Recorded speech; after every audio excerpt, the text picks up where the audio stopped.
ରାନୁ ରାନୁ देख मो पाए मो बापा गोटे आईफोन किनी देइछंती। तू भी तो मां को कह तो पाए भी गोटे मो परी आईफोन किनी देबे। लाडू तू कौन जानिनु कि मो मां पाखरे सेतिकी पैसा नाही जतिकी तो बापा पाखरे अछि।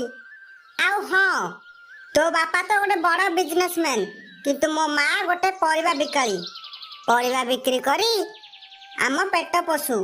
लाडू रानू को जबे देखाबो से सेही कथा ही कहि थाए कि मो पाखरे गोटे आईफोन अछि आ तो पाखरे आईफोन नाही। एमिति करी रानूर सब सांग साथी माने गोटे गोटे आईफोन नहीं आसले आ रानू को सब पक्षी मिसी कहबा को लागिले कि तू भी तो मां को कह कि तो पाए गोटे आईफोन किनी देबे। हां हां रानू बंटी भाई ठीक कहिची। तू भी तो मां को कह तो पाए भी गोटे आईफोन किनी देबे। किंतु रानू सेठारे तार सांग मानक कथारे जवाब न दे से सेठारे तार घर को फेरी आसिला। एमिति समस्ते मिसी रानू को सबुदिन थट्टा मजारे उड़ाउथांती। दिने सेई बाट देई रानूर मां सुंदरी जाउथाए। से देखिला कि ता झियो रानू को सब सांग मिसी थट्टा करूछंती ता पाखरे आईफोन नाही बोली। सुंदरी सब देखि किछि न कहि सेठारु से चुपचाप घर को फेरी आसिला। आउ संध्या होला।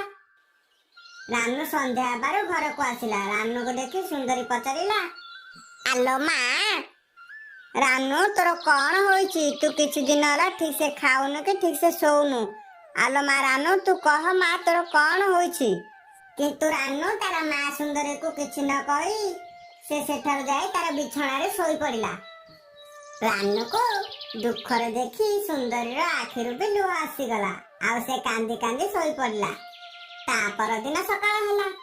सुंदरी उठिला बेला को रानू तारा बिछणारे सोईनी। सुंदरी भाबिला किछि करिबा को पड़िबो। हां जाए जो पुराना गहना अछि ताकू बिक्री करी रानू पाए गोटे नुआ आईफोन किनी देबी।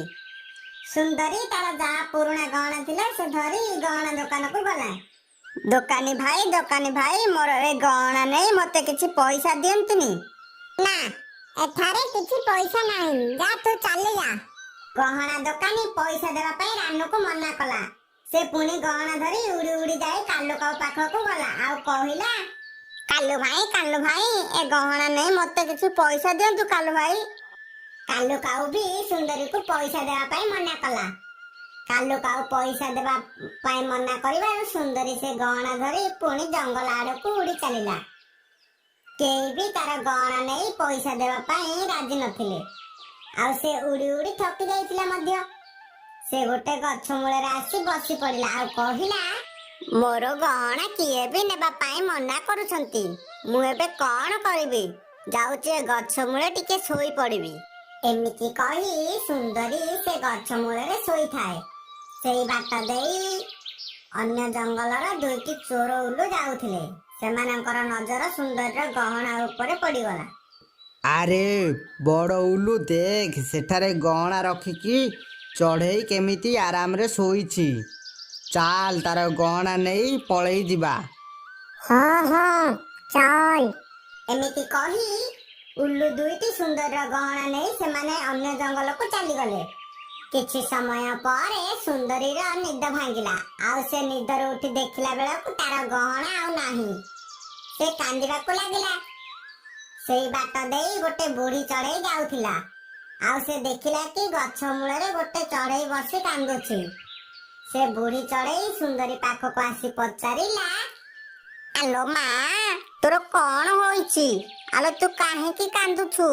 बुढ़ी चढ़ईर कथा सुनी सुंदरी कहिला, माउसी मु किछि गहना नै बाजार को जाइथिली बिक्री करिबा पई। आ मो गहना कोठी भी बिक्री होला नाही।